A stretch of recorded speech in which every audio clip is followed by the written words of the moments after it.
तीज का शुभ अवसर था। पूरे घर में उत्सव का माहौल था। हर तरफ रंग बिरंगी सजावट, पूजा की तैयारियां और रिश्तेदारों की चहल पहल दिखाई दे रही थीं। घर की महिलाएं नए कपड़ों में सजी हुई थीं और सभी के चेहरों पर मुस्कान थी। ऐसा लग रहा था जैसे इस घर में आज सिर्फ खुशियां ही खुशियां होंगी।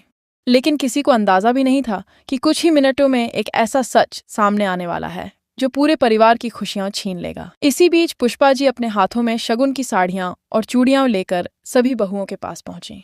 उन्होंने मुस्कुराते हुए कहा, बेटा, तीज के इस पावन अवसर पर अगर तुम दोनों ये साड़ी और चूड़ियां पहनोगी तो मुझे बहुत अच्छा लगेगा। ये सिर्फ कपड़े नहीं बल्कि मेरा प्यार और आशीर्वाद है। सभी भावुक हो गए, लेकिन तभी मानसी ने साड़ी हाथ में ली और उसके चेहरे का भाव अचानक बदल गया।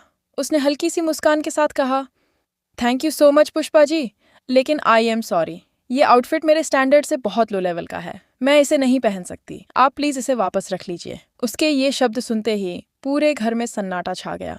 किसी को विश्वास नहीं हो रहा था कि कोई इतने प्यार से दिए गए शगुन का इस तरह अपमान कर सकता है।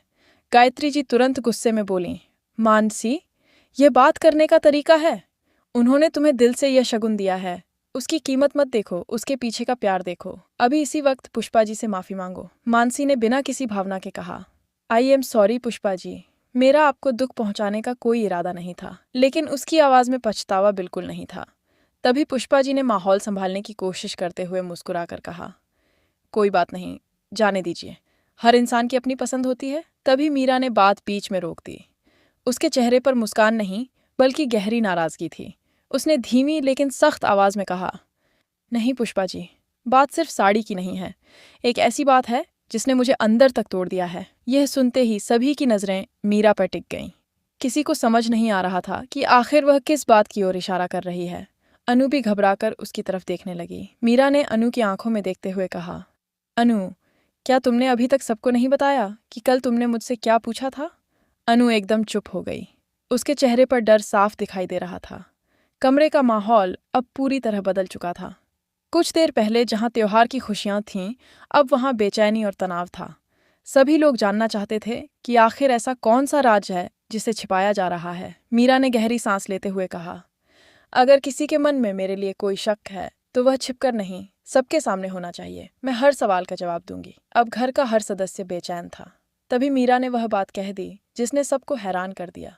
उसने कहा, कल पुष्पा जी की किडनैपिंग हुई थी ताकि वह चुनाव का फॉर्म न भर सके, और अनु का मानना है कि उस किडनैपिंग के पीछे मैं थी। मैंने ही काउंसलर से मिलकर यह सब करवाया। यह सुनते ही पूरे घर में ऐसा सन्नाटा छा गया जैसे समय रुक गया हो। किसी के मुंह से एक शब्द तक नहीं निकला। पुष्पा जी की आंखें फैल गईं। गायत्री जी अवाक रह गईं। सभी की निगाहें अब अनु पर थीं। आखिर उसने ऐसा आरोप क्यों लगाया?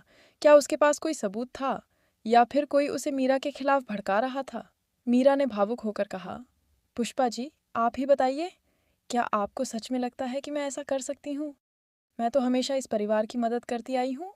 फिर मैं आपकी किडनैपिंग क्यों करवाऊंगी? इससे मुझे क्या मिलेगा? उसके सवाल का जवाब किसी के पास नहीं था। लेकिन सबसे बड़ा सवाल अब भी हवा में तैर रहा था। अनु आखिर चुप क्यों थी? क्या वह सच बताने से डर रही थी, या फिर उसके सामने कोई ऐसा सच था जो पूरे परिवार को हमेशा के लिए बिखेर